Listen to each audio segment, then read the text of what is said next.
Hi everybody, this is Kevin, and welcome back to another anime review. And today I'm going to share my thoughts on episode 20 of Digimon Ghost Game, which I thought was a very good episode, and finally delves into some more of the dark themes that we were promised with this series. You know, if you remember way back when the series first premiered back in October, obviously it's called Digimon Ghost Game, but they said it was going to be more of a horror-themed anime. Obviously that's not the case because, this does air Saturday mornings for children in Japan. But, there are some spooky things. I guess if you are a kid, you can be frightened by these things. But watching this as an adult, I mean, I don't know. I enjoy the series maybe for the wrong reasons, just because I sort of laugh at how over-the-top things are, particularly with Kiyoshiro and Jellymon. But it was good to see this episode actually have some dark themes. And, the fact that a human character actually died and is dead. They reveal later on that, oh, he's gone. There's no turning him back to normal. And, We've only had one other death in this series so far with Bokumon. Bokumon, he died episode 13 when Gaomon digivolved into Gullus Gaomon, and that's really been the only major death we've had so far. Well, the only death we've had so far. Whereas like the other series with Adventure, early on we had Patamon. He was the last to digivolve to Angemon after he defeated Devimon. Devimon died, and then Patamon died, but then, of course, turned back into a Digi-Egg and then became Patamon again, so maybe that doesn't count, but there were other Digimon who sacrificed themselves protecting the Digidestin. Of course, there's the meme with Leomon, who essentially dies in every series. I wonder if we'll see Leomon in this season then, because hasn't Leomon appeared in every series? I mean, we know he died in Adventure, and there's probably his most famous death was in Tamers. So you have that with Tamers, especially the second half with Beelzemon, the D-Reaper, and Jerry, all the dark themes there. But with this one, you have the villainous Digimon. They cause their shenanigans and are evil, but then at the end of the day, they're like, oh no, we didn't mean any harm, we're just misunderstood. And then the heroes all forgive them and they're on their separate ways. But this one starts with a bang, like I said, with an NPC human character dying, being burned alive, and I'll show you that scene because it is pretty crazy. There's no sound for this because I don't know how that's going to work with like copyright, but I think I can show you the little clip. And basically, he's trapped in this dark flame by the villainous Digimon Saberdramon and Dark Lizamon, and as he leaves the black flame, he's burned alive and disintegrated. And like if you watched the episode, you saw it and heard it, but he's like screaming, "Ma, Pops!" and like you hear all the townspeople screaming too, and it is pretty crazy, pretty dark for a children's show, if I do say so myself. But I'll show you this scene, and yeah, it is confirmed this guy, he's done, he's dead. I know he's an NPC human character, so he doesn't count, but still, I'm glad they showed us this, and it's like, oh shit, there are some threatening Digimon out there. Like, look at them. and like I said, it's Saberdramon and Dark Lizamon, which I'll show you more detailed pictures of them. But Saberdramon is basically like a dark version of Birdramon. And you might remember Birdramon from the original series. That was the champion form of Biyomon, who was Sora's partner Digimon. Right there.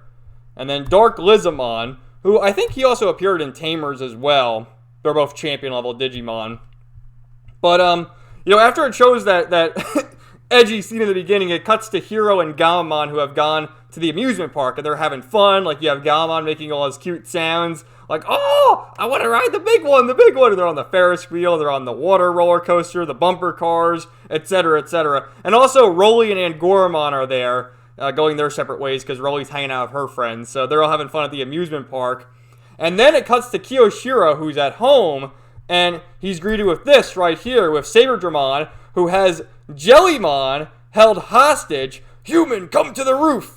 And, like, you see poor Jellymon, again, like, more, I wouldn't say, like, dark imagery, but, like, actual stakes and, like, oh, no, Jellymon's in danger. And Kiyoshiro, being the pussy he is, in most cases, like, oh, what do I do? Jellymon Sama! But he does grow a pair and goes out there to rescue Jellymon, which, I said before, like, Jellymon and Kiyoshiro are my favorite pairing of the Tamers that we have in this series. They're definitely the best. Kiyoshiro is the most entertaining, in my opinion.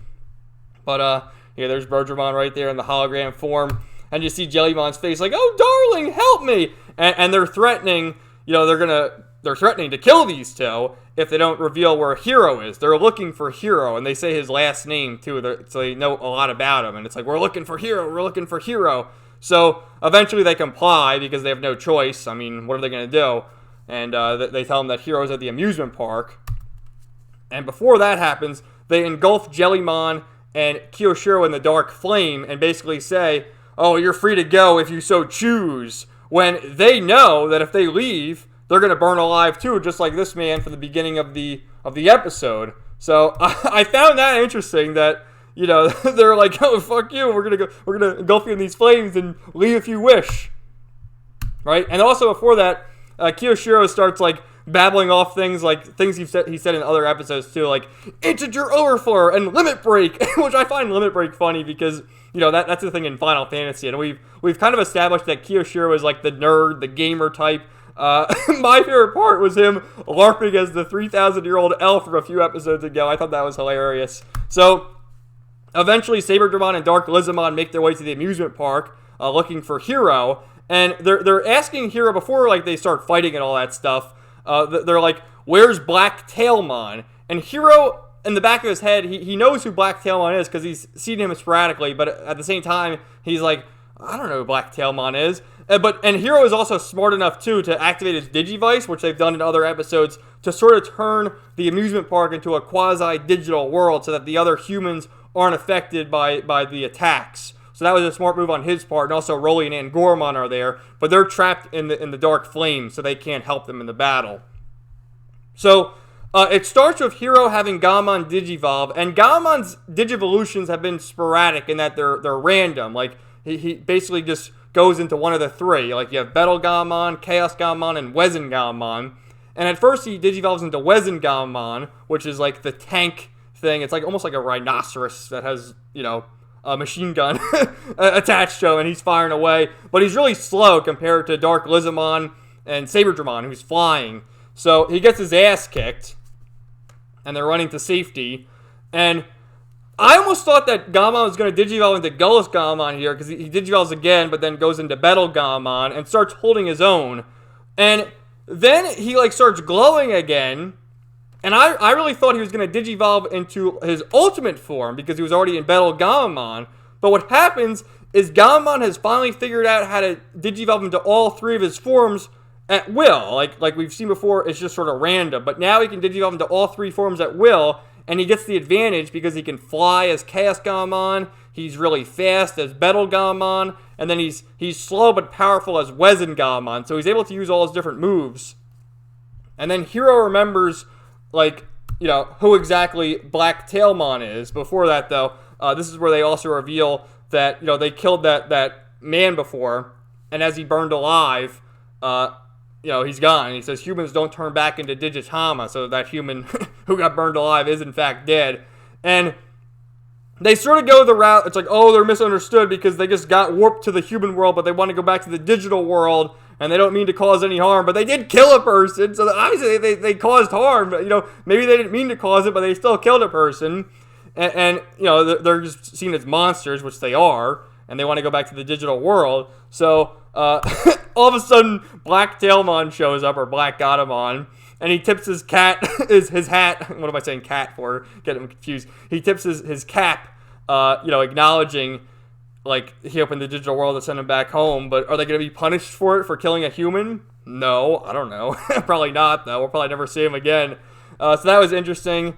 And, you know, what the hell is going on there? What is, like, the significance of this? And, like, what is, like, the overall plot of this series? I'm still trying to figure it out, because it is Monster of the Week. We see at the end of the episode for the preview for next episode, again, they're facing, like, this spider Digimon who appeared in Adventure 02 and was sort of, like, working with Myotismon when he returned. So, again, another Monster of the Week type thing. So, like, I don't know. I thought in the beginning of the series, it was all about finding Hero's father, Hokuta, who's in the digital world. And maybe, could this guy, could he be Hokuta's Digimon, his partner Digimon? I'm not really too sure. I'd like to see what happens. We still don't know, like, how long the series is going to be, like, comparing it to the other seasons. The original series is, like, 50 episodes. Tamers, I think, was, like, 40-something.